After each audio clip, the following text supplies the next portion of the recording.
Say a sentence, any sentence. Now change your accent just a little. Soften a vowel, drop a consonant, make it British or Spanish or something in between. Now ask yourself, did that sentence feel smarter or stranger, more trustworthy, more foreign? The truth is, we don't just hear what people say, we hear where they're from. We hear where we think that they belong. Accents are a little bit like passports. They carry assumptions, credibility, class, intelligence, even kindness. And yet, like passports, they can be questioned, judged, rejected. It's striking how much language teaches us about who we think belongs and who we don't.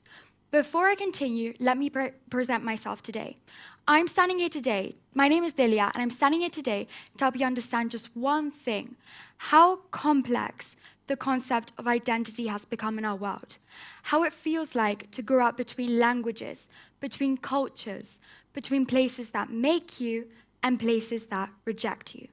So let me ask all of you here a question, and I want you to raise your hand. How many of you have ever been asked, where are you from? And how many of you have ever lived outside the country of your birth? Outside the country of your parents? If you've raised your hand, and as I can see, many of you have, then I can assume that you already know that belonging is never as simple as one word, one place, or even one passport. And if you didn't, then my only hope is that by the end of this talk, you'll be able to step inside the shoes of people like me, the forever foreigner. You see, I speak fluent English. I always have. But sometimes, when I say something, people pause. Where are you from? They ask. Here? They hesitate, look again. My face and my fluency doesn't match their expectation. They hear something they can't quite place. A rhythm, a tone, maybe a familiarity that doesn't match their map of the world. And when people can't place you, they often push you aside. I'm what you might call a third culture kid. But I didn't grow up in the third world. I grew up in my third world, which was a space between languages, cultures, and expectations. A place where belonging had to be learned, not given. You see, my mother's Hungarian, my father is Spanish, and I was born and raised in London, a place where you can hear 20 languages even before lunchtime. But yet, even in London, I quickly learned that some accents carry power, while others carry apology. At school, I was often told how well I spoke. The praise, while gentle, felt heavy, as if it carried a question that wasn't meant to be asked, a question that I wasn't meant to respond. How do you speak like that? How can you communicate so clearly? It implied a measure I hadn't chosen, a standard I hadn't earned and yet had somehow reached. But the truth is, I hadn't earned anything. I had simply learned to talk as if I belonged to a place that wasn't truly mine. I always thought that if I spoke the language, really spoke it, then I belong. And in a way, I do. I can speak English, Hungarian, Spanish. I can read the room, shift the rhythm, adjust my tone. I've learned to carry languages like mirrors, reflecting back what each place accepts of me. But fluency isn't the same as acceptance. It gets you through doors, but not into hearts. When I moved from London to Spain, the country of my father, my surname, and my citizenship, while I didn't expect to feel completely at home, I thought that maybe, just maybe, my voice would blend more easily here, that by speaking Spanish, I would finally be understood. But no matter how hard I tried, how many hours I practiced, there was always a hint of an accent that I couldn't quite shake. The language that you dream in doesn't always match the one that people expect. The language of your family doesn't always equate to belonging, nor acceptance. And so you become fluent, not just in speaking, but in explaining yourself, in defending your voice, in softening it. But when even that isn't enough, you learn to adapt. You bend your words, you shift your rhythm, you change your accent, you do anything and absolutely everything to make your voice feel familiar in a world where it isn't. So tell me, honestly, How many of you have ever done this? Maybe you slow down, maybe you overpronounce, maybe you just choose simpler words to be understood. That's code switching. And code switching isn't just linguistic, it's emotional. You make yourself easier to digest. You iron out the texture of your voice until it becomes smooth enough to be accepted. But every time you do, a piece of you stays folded away in the corner. Because the more you switch, the more invisible you become.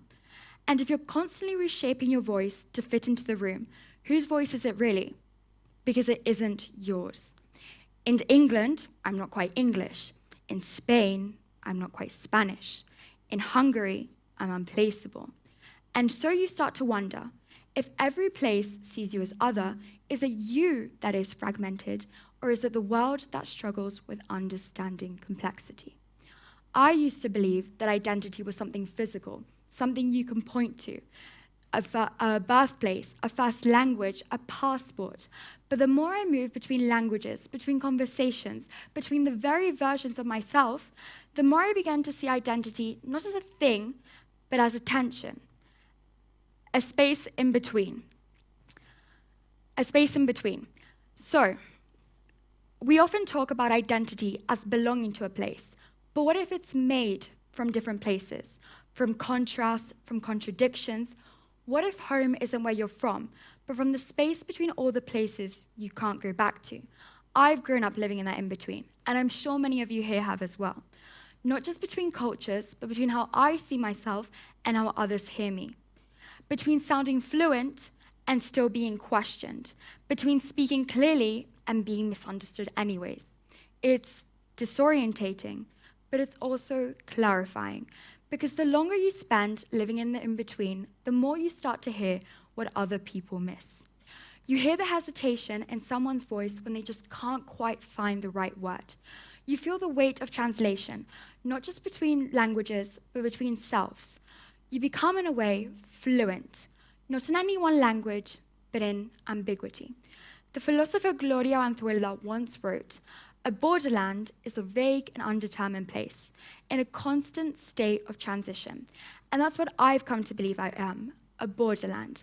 Not fully this, and yet not fully that, but something in motion, growing, evolving, surviving, in every language, in every silence, and every place that criticized me for the very voice that now defies me. There's a strange freedom that comes with not belonging. At first, it hurts. You feel like a glitch in every system, too much here and yet not enough there. You're constantly explaining, adjusting, decoding, but then you realize the borders that made you feel out of place were never real to begin with. They were drawn up by people who thought that language was ownership, who thought that voice was proof of power. And once you realize that, you stop apologizing for your voice. My voice doesn't fit neatly in any one class, country, or culture. It's filled with contradictions. It's laid with the places I've lived, the people I've loved, and the things I've had to leave behind. That's not confusion. That's complexity. And maybe, just maybe, if we really think about it, the voice that doesn't belong anywhere belongs everywhere. I'm a third culture kid raised on first world stages. My voice was trained in British schools, shaped by Spanish summers, and stretched by Hungarian heritage that I was told to leave behind. And I've come to realize being too foreign to belong or too fluent to be understood doesn't make you lost. It makes you multiple. People still ask me all the time, where are you from?